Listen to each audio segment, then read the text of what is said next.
Olá! Nessa videoaula de hoje nós vamos trabalhar a moral em Kant no livro sobre a pedagogia.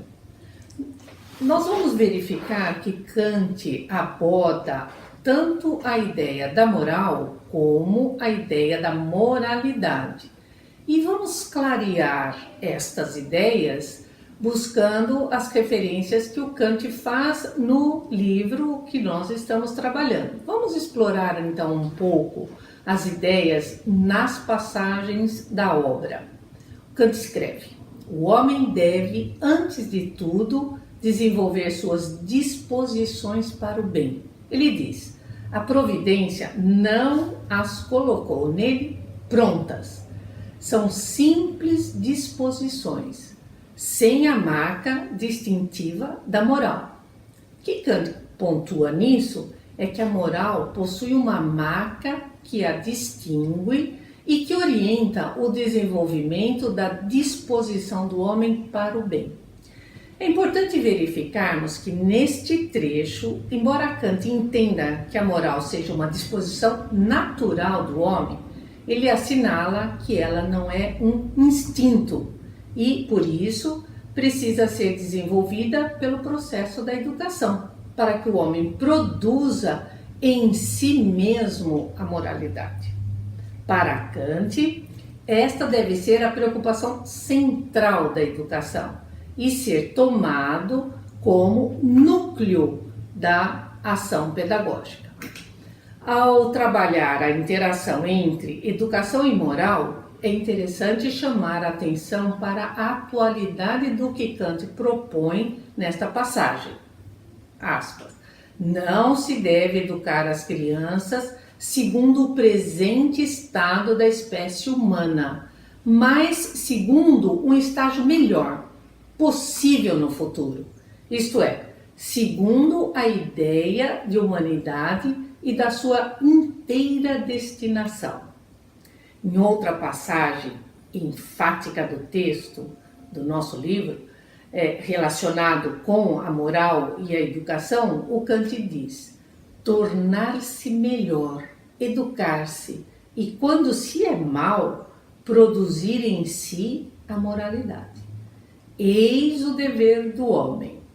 Compreende-se que, para Kant, a moralidade é dever do homem e é também o modo pelo qual ele pode se tornar melhor.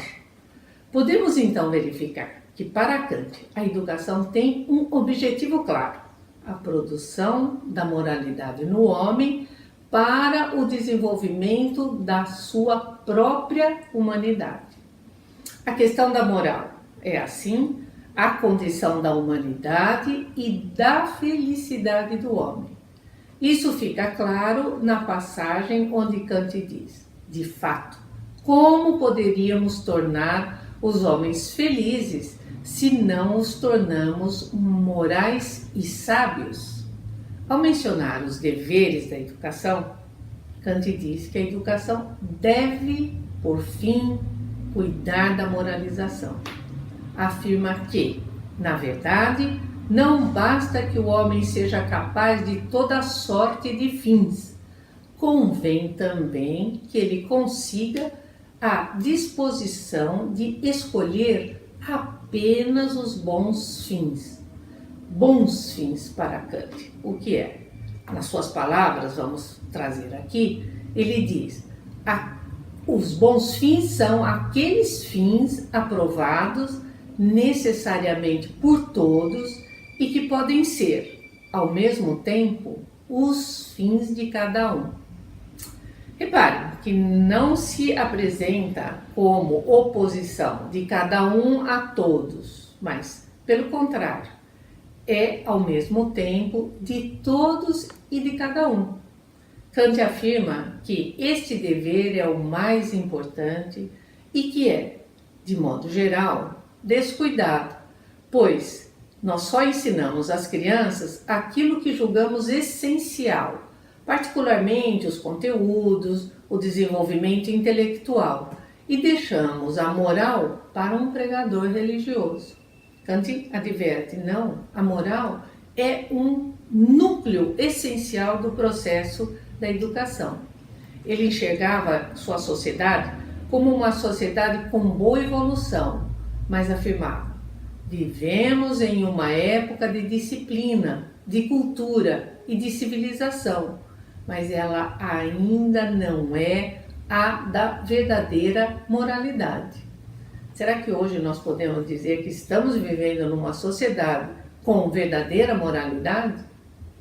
Então, para Kant, a conquista da moralidade está na forma da educação e diz: uma educação pública completa é aquela que reúne, ao mesmo tempo, a instrução e a formação moral. Kant, da mesma forma que Rousseau, defende que todos os seres humanos são capazes de distinguir o bem do mal, ou seja, não há nenhum princípio do mal nas disposições naturais do ser humano. São as leis morais que levam o homem a praticar o bem para a coletividade, em detrimento dos seus caprichos e interesses individuais. Para Kant, o ser humano, ao contrário do animal, possui certa margem de liberdade, devendo agir de acordo com os princípios que atribui a si mesmo. Portanto, a moralidade só pode existir porque o homem é um ser livre. Dessa forma, Kant faz da boa vontade a condição de toda a moralidade. A boa vontade, quando guiada pela razão, é boa pelo seu próprio querer. Portanto, a moralidade deve ser concebida independentemente de sua utilidade. Até porque a intenção moral só é conhecida pela consciência do próprio indivíduo. Assim, o valor moral de uma ação reside em sua intenção. Exatamente aquela conhecida pelo próprio indivíduo que as outras pessoas muitas vezes não têm condições de saber. Assim, agir por dever exige que a pessoa conheça as regras e as normas. Mas Kant, ele não se preocupa em inventariar um conjunto de regras. Pelo contrário, ele procura o fundamento de todas as regras como a base apropriada de toda escolha. E por isso, Kant distingue as máximas das leis morais.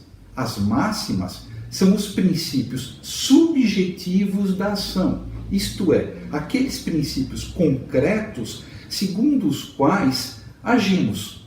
Já as leis morais são objetivas, isto é, são consideradas como válidas para todo ser humano, enunciando a forma como todo homem deve agir. Dessa forma, Kant não indica como devemos agir, nem se devemos agir desta ou daquela maneira. O importante é o princípio moral fundamental, o qual é um mandamento incondicional e assume a forma de um imperativo categórico. Imperativo categórico? O que é um imperativo categórico? Para Kant, o imperativo categórico é a ação necessária e boa em si mesma, independentemente dos fins que se queiram alcançar. Já a ação como meio para alcançar um determinado fim, Kant chama de imperativo hipotético. E é totalmente diferente do categórico justamente por essa finalidade. É por meio dos imperativos categóricos que a razão humana deve legislar sobre a moralidade. Então, o valor da ação moral não reside no efeito que dela se espera, pois o fundamento da vontade é a representação da lei e não o efeito que possa ser esperado. A moral kantiana é a moral do dever, da autorregulação da razão, uma moral que concilia dever e liberdade. É importante ressaltar que o conceito moral de Kant é independente de qualquer sentido religioso.